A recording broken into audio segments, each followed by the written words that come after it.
Hello everyone, and welcome to the channel.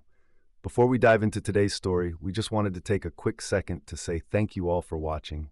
We truly appreciate your support. If you're new here, please consider subscribing, it's totally free, and hit the notification bell so you never miss out on our latest stories. Now, with all that said, let's jump straight into the story. The acrid smell of burning textbooks still clung to the air, even 3 weeks after the inferno. October 1990 at Blackridge University was a month draped in mourning. Langford Hall, a Gothic behemoth that housed the history department, was now a charred husk. It had claimed 23 bright young minds. The students were in room 313 with Professor Harold Grimes during a late-night lecture on the Salem witch trials. The fire, deemed accidental by investigators, was swift and merciless.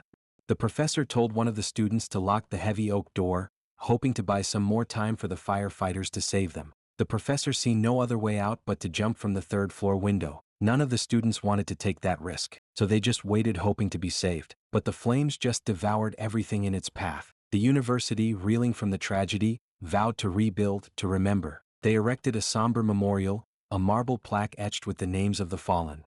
But room 313, however, remained untouched, a silent testament to the horror. To prevent unwanted visitors and the constant reminder, the room was sealed, the door boarded, the windows bricked over. A decision made out of respect, they claimed. But the whispers that started soon after suggested otherwise. Whispers of mournful cries, frantic scratching, and chilling whispers emanating from behind the sealed walls. The university dismissed them as grief-stricken imagination, urban legends preying on a vulnerable student body. But the locals knew better. They felt the weight of the tragedy, a lingering presence in the misty air surrounding Langford Hall. Elena Morales shivered, pulling her jacket tighter as she crossed the university's courtyard. Blackridge University in 2025 was still beautiful, steeped in tradition, but the shadows of its history were long and unforgiving. She was a journalism major, drawn to the university not despite its past but because of it. Room 313 haunted her dreams, visions of swirling flames and desperate screams that had started the moment she moved into her dorm across from Langford Hall. She knew the official story, the university's version. But Elena, armed with an insatiable curiosity and unwavering determination, suspected a cover-up. She wasn't alone. Noah Carter, a computer science prodigy obsessed with digital forensics, scoffed at the idea of ghosts.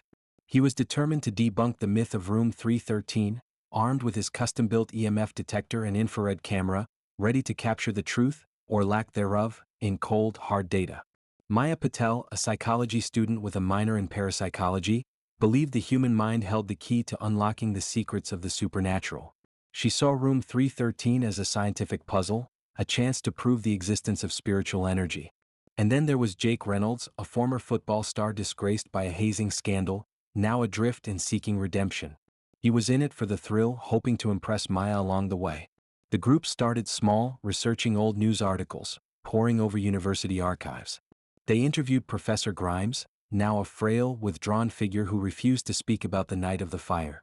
Dean Hensley, the university's stern and unyielding face, stonewalled their every attempt, dismissing their questions as morbid curiosity. Janine Bell, the elderly campus janitor, offered cryptic warnings, her eyes filled with ancient knowledge. "Some doors are best left unopened," she croaked, her voice raspy with age. But the more they dug, the more unsettling things became. A faint humming sound vibrated through Langford Hall at night, a low thrumming that resonated deep within Elena's bones. Cold spots lingered near the third floor, pockets of icy air that defied explanation. Security cameras inexplicably malfunctioned around the building, recording static and distorted images. Something was stirring beneath the surface of Blackridge, and they were about to unearth it. The storm raged outside, a fitting soundtrack to their clandestine operation. On a dark October night, the 4 students huddled in the shadows, their breath misting in the cold air. Mark Dawson joined them as the 5th member. Mark, the engineering student, with his headstrong attitude and stubborn insistence on doing things his way. A side entrance, long forgotten and overgrown with ivy, provided their access point. Noah expertly disabled the archaic alarm system, his fingers flying across his laptop keyboard. As they ascended the creaking staircase to the 3rd floor, the air grew noticeably colder, the humming louder. Reaching room 313, Elena felt a wave of nausea. The boarded-up door was a crude, pathetic barrier. The wood was splintered, the nails loose, signs that something had been scratching, clawing, trying to escape. Mark, impatient and reckless, ripped off the remaining boards, revealing the bricked-over windows. He produced a heavy sledgehammer from his backpack, a glint of manic energy in his eyes. "Let's see what they're hiding," he said, his voice echoing in the empty hallway. With a resounding crash, he smashed a hole through the bricks. Dust and ash billowed out, filling the air with the stench of something dead. Inside the room was a macabre time capsule. Overturned desks lay scattered across the floor, coated in a thick layer of soot. Remnants of backpacks and notebooks were strewn about, frozen in the moment of tragedy. The air was heavy, suffocating, thick with the weight of unspeakable pain. Suddenly, the door slammed shut behind them with a deafening bang, plunging the room into darkness. A collective gasp filled the space. The emergency lights flickered, casting grotesque shadows that danced on the ash-covered walls. Then they died completely, leaving them in absolute, suffocating blackness. Elena's heart pounded in her chest, a frantic drum against her ribs.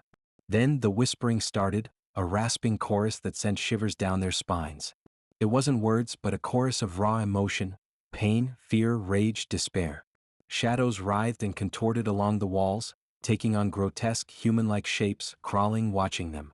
Elena saw writing appear on the blackboard, glowing faintly in the darkness. "You came here to watch us burn again," it read, the letters forming before her very eyes. Noah, his face pale but determined, tried to film the unfolding horror.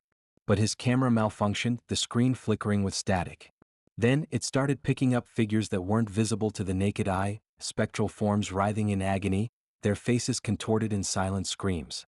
Mark, initially defiant, his bravado masking his fear, began to panic.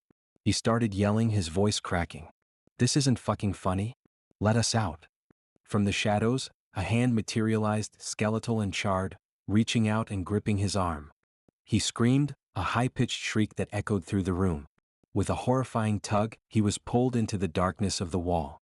A wet, sickening crunch filled the air, followed by silence.